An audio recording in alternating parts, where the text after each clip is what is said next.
Hi there, my name's Fraser Kennedy and I'm the Partnerships Manager at Croner. We partner with UMi and I'm here today to deliver a session to you on finding the right work-life balance for your team. Now, I've been at Croner for about 4 or 5 years now. I'm a CIPD Level 7 HR advisor, but I also look after the partnerships, like I've already mentioned, with UMi. So just to clarify, in terms of the lawful elements of this webinar, it's going to be around GB and Northern Ireland law. Okay, so if you're in the Republic of Ireland, the laws are slightly different and we can still support you with that. But just keep in mind that what we're talking about today might not be relevant to your jurisdiction.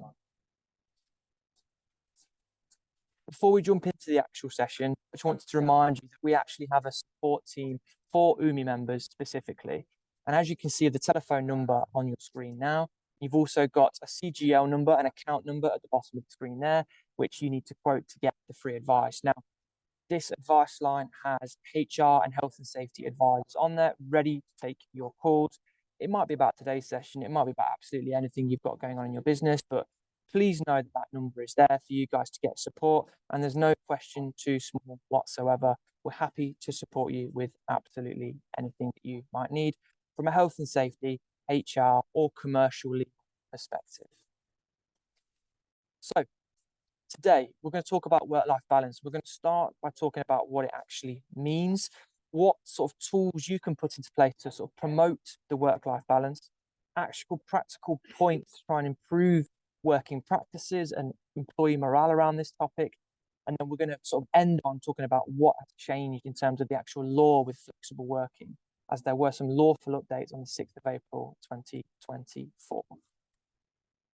So, what do we actually mean by work-life balance? Now, this is a bit of a loose term and it means different things to different people. So the first point to take away from this is you might not be able to please everyone with your approach, with your tools, with your management from this perspective. But essentially what it means is people having a healthy balance between their professional and their personal life.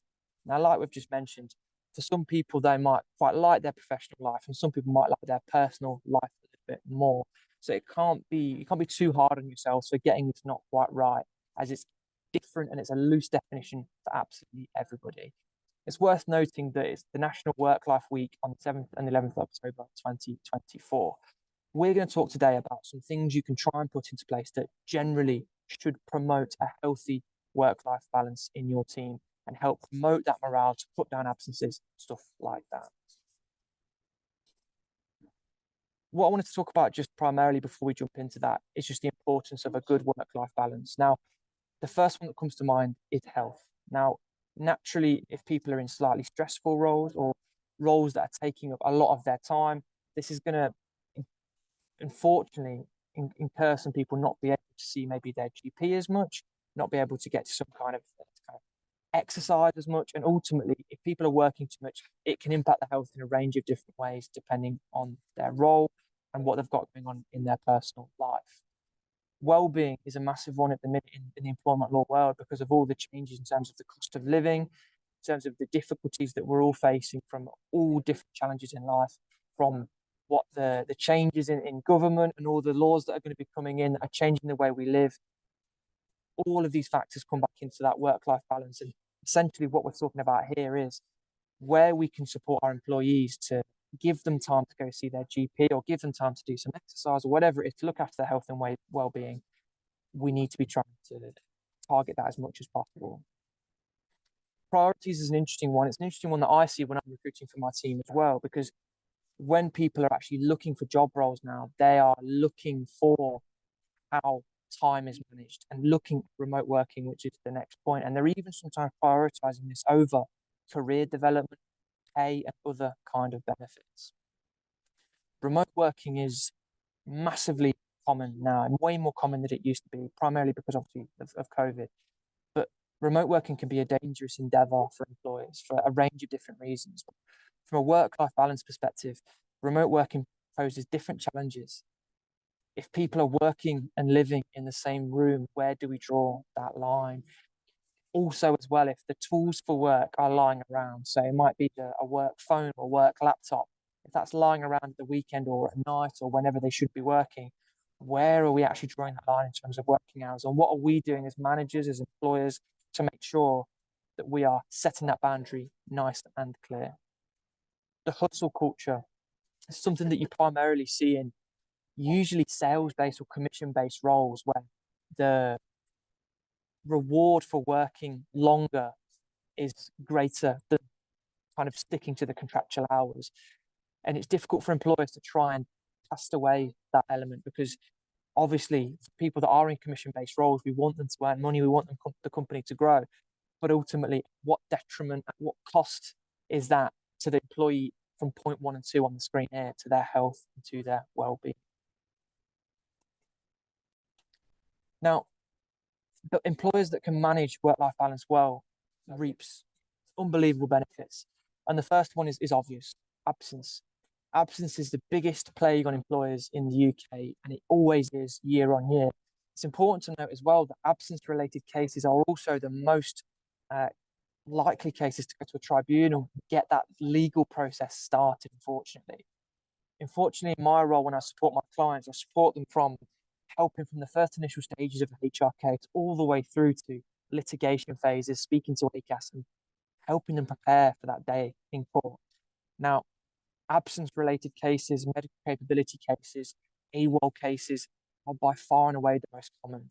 So being an employer that has good control over their absence levels, because we've got a good work-life balance kind of morale and kind of objective set in the business, is such a huge benefit. People that are working longer, people that are working harder over a longer period of time are far more likely to take longer absences in the future because of stress and because of general sickness. Links into a previous point we just talked about there, about people's well-being generally and their kind of their health outside of it. Attitude of staff changes if we've got a good work-life balance. They see the 9 to 5 or whatever the contractual hours are as the working zone. There's no loafing around and floating around in between these time periods. It's I'm here to work because I know I get there at 9 and I finish at 5 and I can go full blast for those hours. Engagement is a huge topic in employment law at the minute because it's often seen as one of the softer elements of managing HR, one of the more difficult and less tangible elements to manage, because it's not a lawful instruction. It's not something that we, I guess you could say, necessarily have to do, but it's something that has massive benefits. Now, if your employees are identifying, you as an employer or a business owner are identifying that work-life balance is important, they're going to be engaged with you as an employer. They're going to, similar to the attitude points, they're going to realize that you value them, you value their time, not only in work, but also outside of work as well. So it means that people are more likely to feel engaged. And that really links nicely into the next point here, is retention. Now, the Great Resignation happens every January. So we might be feeling the burns from that at the moment, because unfortunately, people leaving jobs is a lot more common than it used to be. And I know firsthand from recruiting, training, placing people, it's costly from a financial perspective, but it's also costly from a time perspective. Investing that time in people to train them up to be the right standards for your business. Retention is a huge money saver when it comes to that life cycle of employees. And if we've got a good work-life balance, we've got good handles on it, we've got good objectives for it, retention will naturally improve, which means it's going to save you time, it's going to save you money as well. And ultimately, these people that are staying in your business are more valuable. They're more valuable to your clients, they're more valuable to you. They know the business like the back of their hands. So where things go wrong, like unexpected absences, these people that have been around for a longer time, I mean that your business is safeguarded through that. And finally, reputation. Now, we live in a digital world now where websites like Glassdoor, even Trustpilot, Google reviews, they are a portal to what anybody wants to post about your company. Now, Glassdoor is a particularly pertinent one when it comes to HR, obviously, because it's from an employee basis. Okay, so it's from their perspective. So that means that if you're running the company with an iron fist, if you're overworking your staff or over expecting your staff to do what's maybe contractually obliged to them and not really having much kind of care, if you like, for their work-life balance, they might talk to the website about that. They might put that on the website. Now, I know if I was looking for a job, Glassdoor is probably the first place I look. Google, Trustpilot. I want to know what other people think of the business. And it links into point four in terms of retention. When we're looking to recruit for people, we want the best talent. We want the people that are going to be excited about joining, not nervous, not worrying about what people posted online. We want to be attracting the absolute best talent that are desperate to work for the best businesses out there in your industry. Now, if we've got reviews on there talk about a hustle culture, if you like, if you want to call it that, or a culture in which the work-life balance isn't recognized, you might find that people are put off your business. You might find that people might apply. You might find that people pull out through an interview process, which obviously we don't want. So all of these things are hugely beneficial to employers in all industries. If we can tick all of these 5 boxes here, not only are you going to have lower levels of absence, you're going to have great staff that are well tenured and know your business. And if you are looking to recruit, you're going to have a great reputation in the local area, someone who cares about their staff and gets the best out of them in their working hours. So how do we actually do this? It's all well and good talking about the theoretical side of it, but what actual blocks can we put in place to try and improve our work-life balance and recognizing that to our staff? Now, rewarding productivity rather than the hours worked is a difficult one. It depends on what job role it is. It depends on what industry you're in. But what I'm trying to get at here is if you have key KPIs, so key performance indicators, targets, or whatever you want to call them, I don't want to sound too corporate. But if you're measuring your staff in some kind of objective fashion, try and make it in a way that it's prorated to how many hours that person's working. So percentages are a fantastic way of doing that, because even if you are working 40 hours a week, 37 and a half, 30 hours a week, no matter how it is, those targets are always prorated to what hours are actually worked. And it also means as well that expectations going outside those contractual hours are also managed through that percentage sort of method. So it means that if you've got people that every now and then want to go outside their contractual hours, they might still see the benefits from that working towards their targets. However, those that don't want to do that, and we want to draw that line at 5 o'clock or 5:30, will still be able to as likely hit that target. Fitness and health initiatives are becoming more and more popular. Cycle to Work scheme is a very, very popular one now. That is a method of, I guess you could say, giving back to your staff and making good decisions in life in terms of deciding to cycle to work or take cycling up as a hobby at the weekend, whatever it might be. It means that effectively, excuse me, it means that you as an employer will take the tax burden away from that purchase of a bicycle.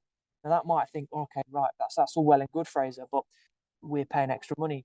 But it's an investment in your staff. It's recognition that you understand that fitness and health and well-being is important to you, and it's an important feature to them as well. So you're willing to invest a little bit in terms of making sure that they've got all the best opportunities to make sure that they are improving their welfare in their own time, and you are helping them do that. Mental health support, excuse me, sorry.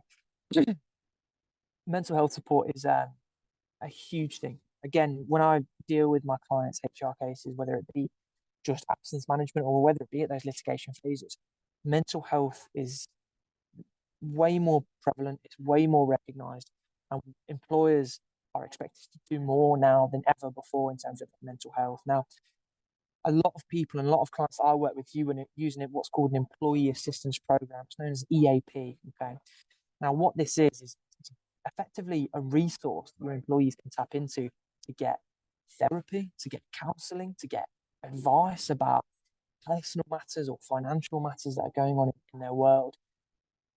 We have a parent company that actually offer this product, and even the staff here at Croner use that company. It's called Health Assured, and they get fantastic feedback from that.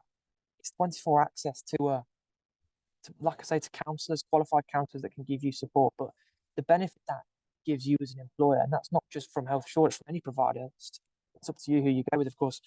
But what it shows is, again, you're investing in people's welfare. You don't lawfully have to have that support measure there.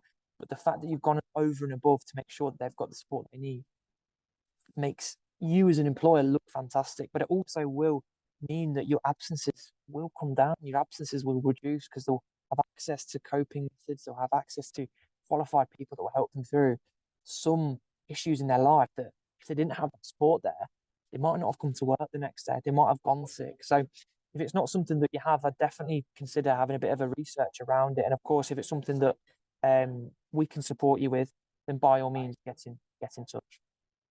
Open communication might sound like a bit of an obvious one, a bit of a softer one, but it's it's a really, really important element of making sure that work-life balance is there and it's communicated. Now, open door policy is a bit of almost an old-fashioned way of looking at it, because it means that it's requiring the employee to come to you. In reality, from the best practice perspective on employment law world, we should be reaching out to them. Now, the best way I find to do this is to schedule, whether it's bi-monthly, quarterly, bi-quarterly, whatever you think is best for your business.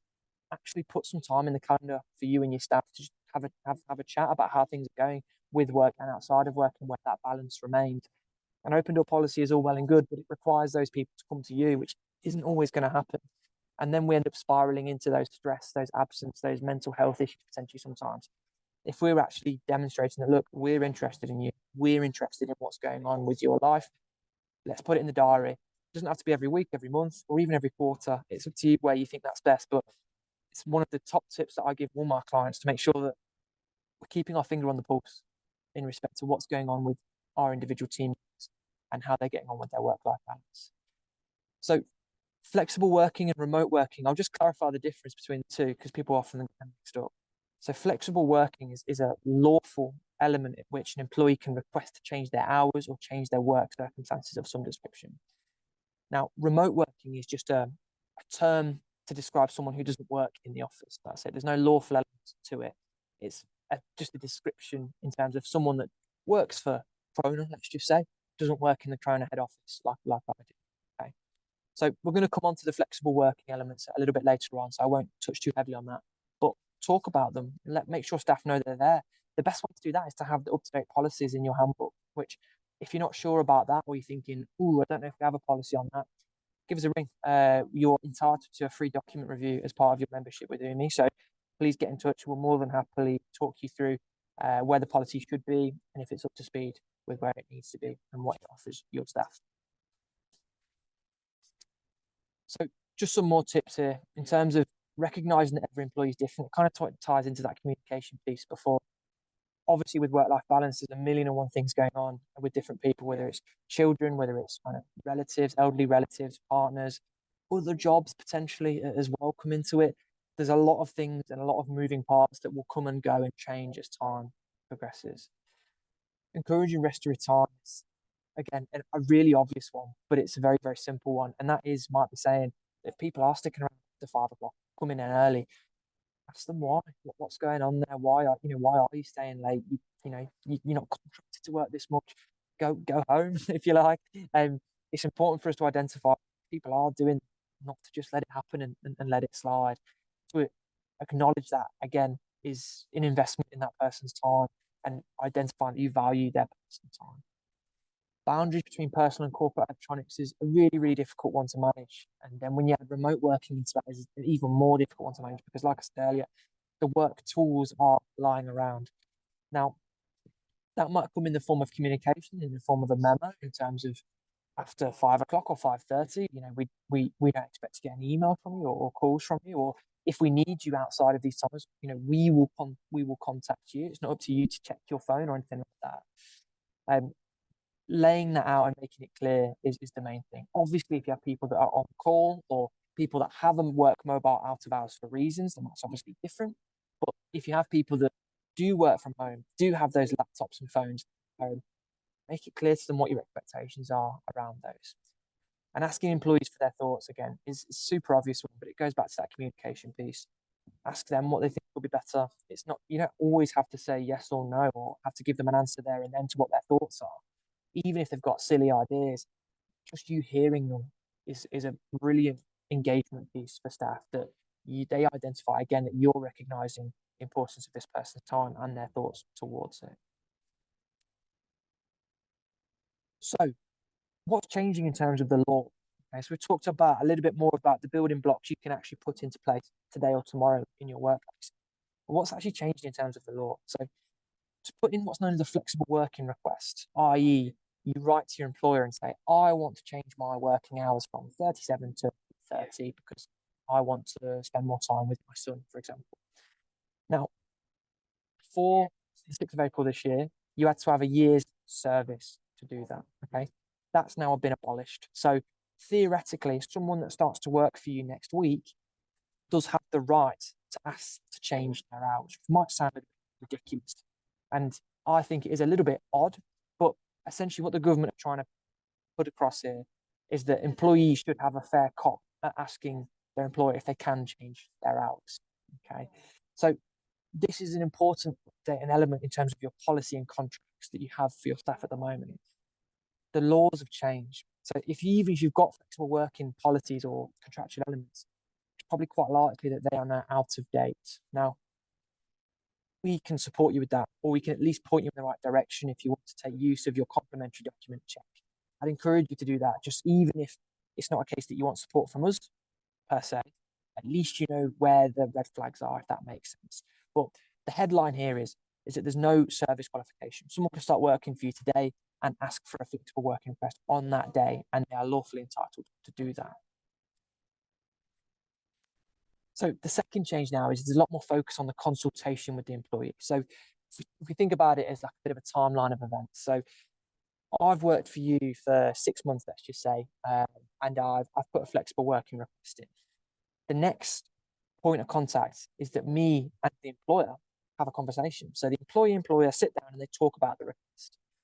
They'll talk about why the request has come in. They'll talk about if there's any kind of flexibility. So does it have to be Friday that you have off, or could it be Thursday, Wednesday, whatever? They also talk about what challenges that might bring to the workforce for the employer. So the employer can put forward that, for example, I don't know, you are our best customer service facing role. You've got the best reviews, so I'm a bit concerned that you want to reduce your hours. Now, consultation is the key word. Consultation is a discussion about the request and what challenges it might bring. It's not a yes or a no. It's not an answer. It's an outcome. It's basically making sure we understand the request in its entirety and doing a bit of investigating to make sure we know everything we need to know about the request before we give a decision on this. If you're not sure, if you're going through that, if you're not sure what that actually means or what is an important consideration and what isn't, give us a ring. We'll more than happily talk through it with you. It's not a problem at all. But the law changing is a lot more focused on actually sitting down and having a minuted meeting with the employee once they put this request. Another change is that people can make 2 requests in every rolling 12-month period. Now, this used to be 1, but now it's 2. So again, similarly to the element earlier about removing the day 1 right, it's about giving more flexibility to staff, about giving more flexibility and recognition that people's lives change and what they can do with outside of work can also change in them. Now, it's important to notice as well, it's not a calendar year, it's a rolling 12-month period. Okay. So easiest way to remember this is if I put one in today on the 9th of April, I can put one more in effectively before the 9th of April and still be fine with that. So it's an important element, again, for your policy and contractual elements that link to flexible working. We need to be updating this in line with this statutory change.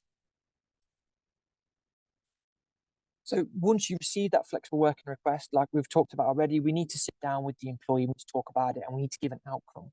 Now, the old law suggested we had to respond within 3 months of that request. It's now 2. Okay.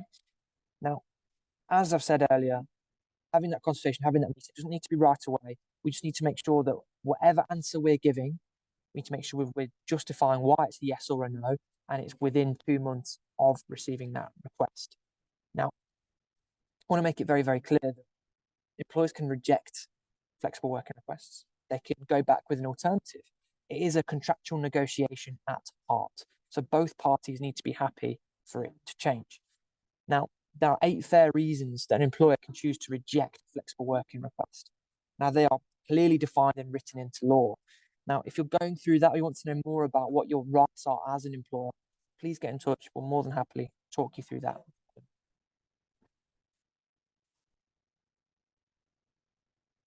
So, in terms of the request itself, the employee no longer has to basically outline what they think the effects of their request will be. That is now the job of the employer to get that to basically investigate that themselves. Okay, so going back to that consultation phase, it's another kind of bullet point on the agenda for that meeting. Okay, so like I've said before, it's not about kind of dancing around the employee and making sure we're bending to their every whim. It's about making sure we've got all the facts and making a justified decision at the end of that process. Now, as a UMi member, as I've mentioned throughout, you have entitlement to a 24-hour HR advice line. It's telephone-based advice, but there's no limit on how many times you can call or how long you are on the phone for. You can call as many times as you like. And if you've got questions about this session particularly, then I'm more than happy for you to call that advice line. All of the people on that advice line are the same level of qualification as me or higher. So CIPD level 7, or we've got ex-practicing solicitors on that advice line as well. Okay. We also have a health and safety and a commercial legal advice line. This is Monday to Friday, 9 to 5. You use the same telephone line, quote the same account number, and the consultants will patch you through to the right department for that. Like I say, no limit to how many times you can call. It's an entitlement as your membership through UMi. We've talked about already how we've got the document and policy reviews. If you've got concerns about your flexible working policy reads, or if it's outdated or whatever it might be, we can have a look through all of your documentation, so not just the policies and clauses pertaining to this session, and make sure that you are basically pointing in the right direction with whatever you need from a HR and health and safety perspective. So if you want to tap into that free review, please just give us a call, and we're more than happy to talk you through that and how to get that basically started. So just as a bit of a summary, the laws are changing, have already changed in terms of flexible working. So if you've got policies and clauses on this, you need to update them. If you don't have them, you need to have them in place. Flexible working requests are a statutory right. Now, if you're not familiar with what that means, it's a statutory entitlement means that it's for everybody. It's a baseline requirement, whether this person is 0 hours or a CEO or anyone in between. This is an entitlement for everybody. So we need to look at the paperwork and we need to make sure we're getting it right.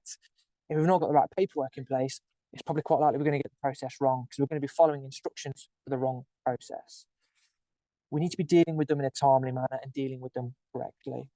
Now, because of the law changes, it might mean that the amount of requests that you now receive is increased because people can do it more often than they used to be able to.